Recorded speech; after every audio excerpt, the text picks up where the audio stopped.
Bismillahirrahmanirrahim. Assalamualaikum warahmatullahi wabarakatuh. Allahumma sholli ala Muhammad wa ali Muhammad. Selamat berjumpa kembali dalam sesi perkuliahan teologi kontemporer atau kalam jadid, dan pada kesempatan kali ini kita akan membahas ayat-ayat Al-Quran yang terkait dengan wujub dan imkan. Pertanyaan mendasarnya adalah, apakah ada ayat-ayat Al-Quran yang membicarakan konsep wajibul wujud dan mumkinul wujud?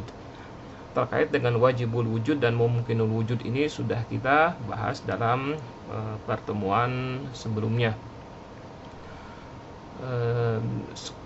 Kembali lagi saya sampaikan bahwa teologi adalah satu cabang ilmu yang menjadikan ayat-ayat Al-Quran sebagai premisnya. Nah, dalam kesempatan sebelumnya kita sudah membahas tentang pembuktian keberadaan Tuhan dengan pendekatan wajibul wujud. Nah, sekarang kita akan membahas apakah di dalam Al-Quran ada ayat-ayat Al-Quran yang membicarakan konsep tentang wajibul wujud dan mumkinul wujud, tentang wujub dan imkan. Nah, kita pertama-tama sebelum masuk ke dalam ayat Al-Quran itu sendiri, kita perlu memahami bahwa mumkinul wujud itu memiliki dua karakteristik yang sangat khas, dan ini sangat penting sekali. Dengan memahami dua karakteristik ini, maka kita bisa menemukan ada beberapa ayat Al-Quran yang berbicara mengenai wajibul wujud dan mumkinul wujud. Yang pertama, karakteristik dari mumkinul wujud adalah bahwa mumkinul wujud itu pasti merupakan akibat. Dia bisa jadi sebab, tapi juga posisinya dia ketika dikatakan sebagai mumkin wujud, dia pasti merupakan akibat.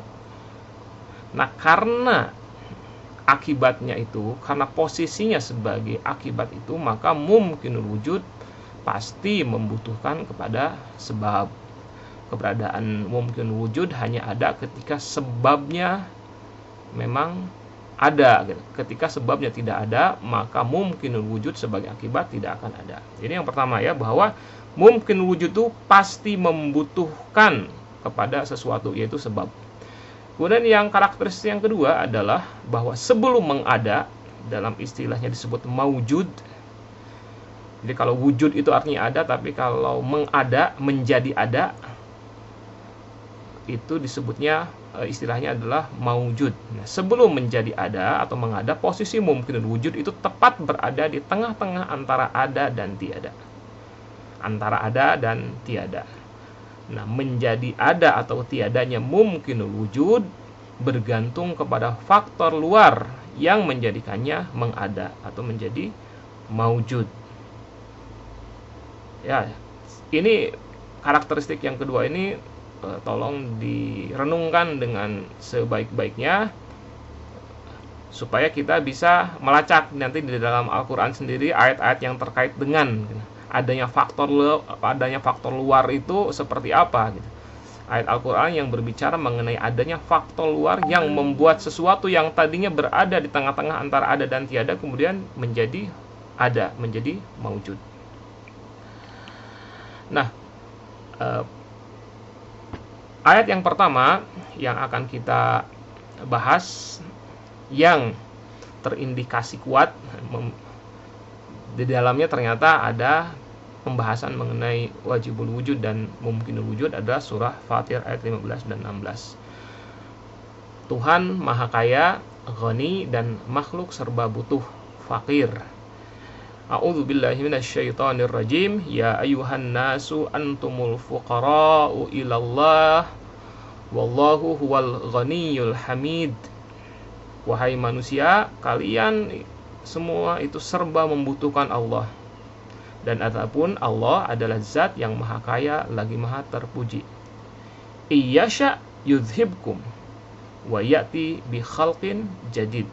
Jika dia menghendaki, Allah ya, Dia, Allah, bisa saja meniadakan kalian dan menggantikan kalian dengan ciptaan yang lain.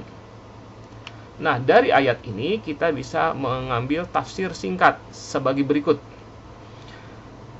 Pertama, bahwa setiap manusia, bahkan sebenarnya setiap makhluk, adalah sesuatu yang diwujudkan atau diadakan. Mereka adalah mumkinul wujud, yang bisa ada atau juga bisa tidak ada. Ayatnya kan tadi dikatakan iyasha yuzhibkum.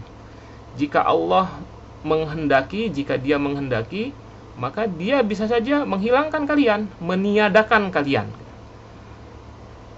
Nah, ketika posisinya itu, posisi makhluk dalam hal ini adalah manusia itu, ketika Allah mengatakan kalian bisa ada, bisa tiada, maka itu artinya adalah Dia mungkin wujud, Dia berada di tengah-tengah. Sebelum menjadi ada, sebelum mengada, sebelum mewujud, maka manusia itu posisinya adalah mumkinul wujud. Dia bisa ada dan juga bisa tidak ada. Kemudian tafsir yang kedua, di sini dikatakan bahwa akan tetapi jika seluruh wujud itu menjadi mumkinul wujud, maka tidak pernah ada wujud. Karena itu menurut ayat ini ada satu wujud yang secara mutlak tidak memerlukan apapun. Dialah Allah yang maha kaya. Wallahu ghani. Allah itu maha kaya. Maha kaya artinya adalah tidak perlu apapun. Ada kata, kalau dalam tafsirnya itu kan, kalau kita melihatnya dengan menggunakan pendekatan bahasa Arab, alif lam di sini, alif lam ma'rifah, wal ghani, itu menunjukkan bahwa Allah itu adalah zat yang maha gitu, yang secara definitif bahwa Dia itu tidak memerlukan apapun juga, dihubungkan dengan ghani ya, kalimat ghani itu, al ghani artinya yang tidak memerlukan apapun. Tidak memerlukan apapun itu artinya adalah bahwa Dia sudah keluar dari mumkinul wujud. Allah itu adalah wujud yang satu-satunya yang secara mutlak bukan wujud yang memerlukan apapun, dan itu artinya adalah bahwa Allah adalah wajibul wujud. Ayat berikutnya yang akan kita bahas adalah surah Az-Zariyat ayat 49. Ini adalah salah satu contoh ya, surat Az-Zariyat ayat 49 yang terkait dengan pendekatan pemahaman tentang mungkin wujud dari sisi bahwa makhluk ini berpasangan. Kita akan melihat bahwa yang berpasangan itu artinya saling membutuhkan. Selain surat Az-Zariyat ada banyak sekali ayat-ayat yang lainnya, Al-Quran yang lainnya yang berbicara menekankan betapa bahwa manusia ini diciptakan secara berpasang-pasangan. A'udzubillahi minasyaitonirrajim. Wa min kulli syai'in khalaqna zawjaini la'allakum tazakkarun. Dan segala sesuatu kami ciptakan berpasang-pasangan supaya kalian mengingat Allah. Apa tafsirnya dan bagaimana hubungan antara ayat yang berbicara mengenai konsep penciptaan yang berpasang-pasangan ini dengan permasalahan wajibul wujud dan mumkinul wujud? Atau di sini juga ada ayat yang lainnya yang juga terkait dengan berpasang-pasangan ya. Walaupun yang tadi kalau berpasang-pasangan yang Az-Zariyat itu berpasang-pasangannya artinya adalah antara laki-laki dan perempuan, tapi di sini berpasang-pasangannya adalah antara di sini adalah berpasang-pasangannya bukan antara laki-laki dan perempuan saja, tapi juga terkait dengan sesuatu yang sifatnya berserikat gitu nih. Ayatnya adalah di surat Yunus ayat 68. A'udzubillahi minasyaitonirrajim. Qalu takhadallahu walada subhanahu wal ghaniyyu lahu ma fis samawati wa ma fil ard. Mereka orang-orang Yahudi dan Nasrani berkata Allah mempunyai anak. Ya, jadi di sini berpasang-pasangannya adalah antara orang tua dan anak. Itu juga sama-sama berpasangan kan ya. Ada orang tua, ada anak. Ya, ada laki-laki dan perempuan, itu juga termasuk bagian dari berpasang-pasangan. Nah ini yang dipotretnya adalah dari sisi pasangan yang sifatnya vertikal antara dari generasi kepada generasi yang lainnya, antara Tuhan antara ayah atau orang tua dengan anak. Di sini dikatakan bahwa orang-orang Yahudi dan Nasrani itu berkata Allah itu punya anak. Kemudian di sini dibantah oleh Allah, Maha Suci Allah, Dia Maha Kaya. Nah, ini ada hubungannya juga ya, tadi Maha Kaya ya, antara Maha Kaya di sini, huwal ghani, Allah Maha Kaya itu terhubung dengan konsep wajibul wujud, dan Dia tidak perlu apapun juga. Jadi menarik sekali bahwa kata-kata ghani dihubungkan dengan klaim gitu. Dimunculkan frasa Allah Maha Kaya ini dimunculkan untuk membantah klaim bahwa Allah punya anak gitu. Nah, nanti kita bisa lihat hubungannya seperti apa. Lahu ma fis samawati wa ma fil ard. Kepunyaannya lah apa yang ada di langit dan apa yang ada di bumi. Nah, lihat tafsir singkatnya. Ayat-ayat di atas ini menegaskan fakta bahwa makhluk itu tercipta melalui sebuah sistem yang terbagi ke dalam dua klasifikasi yang satu sama lain saling berhubungan secara struktural. Artinya setiap makhluk membutuhkan sistem ini agar bisa mengada. Nah, ini sistemnya yang dibuat sehingga menjadi ada. Ya, jadi sistem ada yang asli sistem berpasang-pasangan ini yang kemudian membuat makhluk ini bisa berkembang biak. Manusia itu bisa berkembang biak. Kan kalau laki-laki saja semua gitu kan, tidak ada perempuan, maka tidak akan mungkin berkembang ya. Atau sebaliknya juga perempuan semua, tidak ada laki-lakinya, juga tidak akan bisa berkembang. Kemudian setiap pasangan memerlukan oposisinya supaya bisa menjalankan fungsinya dengan benar. Nah, pasangan ini menariknya di sini bahwa pasangan ini adalah masing-masing pihaknya adalah memerlukan satu sama lain. Ya. Nah, ini ada kata-kata memerlukan, sangat penting sekali di sini kata-kata memerlukannya. Betul kan, ini memang setiap pasangan itu pasti saling memerlukan gitu. Artinya masing-masing itu perlu. Tanpa ada pasangannya, maka dia tidak akan mungkin bisa berkembang biak gitu. Nah, kemudian maka setiap makhluk pada hakikatnya selalu dalam keadaan butuh kepada sesuatu. Dalam hal ini adalah butuh kepada pasangannya. Dan artinya setiap makhluk itu adalah mumkinul wujud. Setiap makhluk itu adalah mumkinul wujud. Baik pasangannya secara horizontal atau secara vertikal. Horizontal itu seperti tadi ya, suami, istri, laki-laki, perempuan. Maka itu adalah pasangan yang satu sama lain saling memerlukan. Atau ayah dan anak, orang tua dan anak. Itu artinya adalah dua pihak yang secara vertikal saling membutuhkan. Anak minimalnya adalah dari sisi anaknya. Anak perlu sama orang tua. Dia tidak akan mungkin ada kalau tidak ada orang tua. Nah, tetapi supaya tidak terjebak, kembali lagi ke sini ya, supaya tidak terjebak ke dalam daur dan rasa usul, harus ada wujud yang tak berada dalam sistem berpasangan dan atau memerlukan pasangan sekutu. Kemudian kita akan masuk ke kisah Ibrahim alaihissalam mencari Tuhan di surat Al-An'am ayat 76-79. Kita lihat satu persatu ayatnya. Dan ini isunya adalah bergerak, menghilang, dan muncul, artinya butuh dimensi ruang.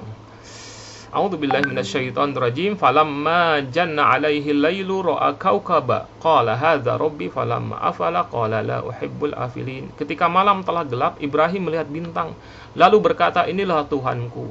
Manakala bintang itu tenggelam, dia berkata, aku tidak suka kepada yang tenggelam.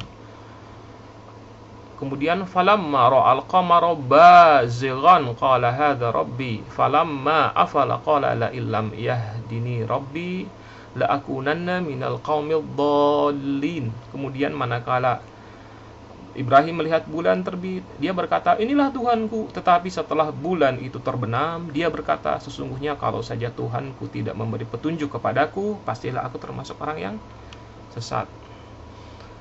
Ayat selanjutnya, falamma ra'a asy-syamsa bazighatan qala hadza rabbi hadza akbar falamma afalat qala ya qaumi inni bari'um mimma tusyrikun. Kemudian tatkala Ibrahim melihat matahari terbit, dia berkata, inilah Tuhanku, ini lebih besar. Maka tatkala matahari terbenam, dia berkata, wahai kaumku, sesungguhnya aku berlepas diri dari apa yang kalian persekutukan. Kemudian ayat berikutnya, inni wajjahtu wajhiya lilladzi fataras samawati wal arda hanifa. Sesungguhnya aku menghadapkan diriku kepada Rabb yang menciptakan langit dan bumi. Surah Al-An'am ayat 76 dan 79. Tafsir ringkas dari ketiga ayat itu, 4 ayat itu adalah bahwa pertama, bulan, bintang, dan matahari adalah benda-benda yang beredar, bergerak, lalu bisa menghilang dari pandangan mata dan muncul kembali. Betul ya, bahwa itu ayat ini berbicara bagaimana Ibrahim mendapati bahwa benda-benda langit itu bergerak dan kemudian menghilang dari pandangan mata dan muncul kembali. Setiap benda yang bergerak perlu dimensi ruang. Artinya bulan, bintang, dan matahari adalah wujud-wujud yang memerlukan sesuatu yang lain. Dan artinya semuanya adalah mumkinul wujud. Ya, ketika, sekali lagi ya, prinsip yang sangat penting yang terkait dengan karakteristik mumkinul wujud adalah bahwa mumkinul wujud itu pasti perlu kepada sesuatu yang lain. Dan setiap yang memerlukan sesuatu yang lain, maka wujud dia termasuk ke dalam kategori mumkinul wujud. Karena bulan, bintang, dan matahari itu adalah benda-benda yang bergerak dan perlu dimensi ruang, maka bulan, bintang, dan matahari adalah mumkinul wujud. Maka akhirnya Ibrahim menjatuhkan pilihan kepada zat yang menciptakan semua benda-benda tersebut. Zat yang menciptakan benda, zat yang menciptakan ruang, zat yang menciptakan waktu, dan juga zat yang menciptakan sistem pergerakan. Shadaqallahul aliyul azim. Demikian yang bisa saya sampaikan. Assalamualaikum warahmatullahi wabarakatuh.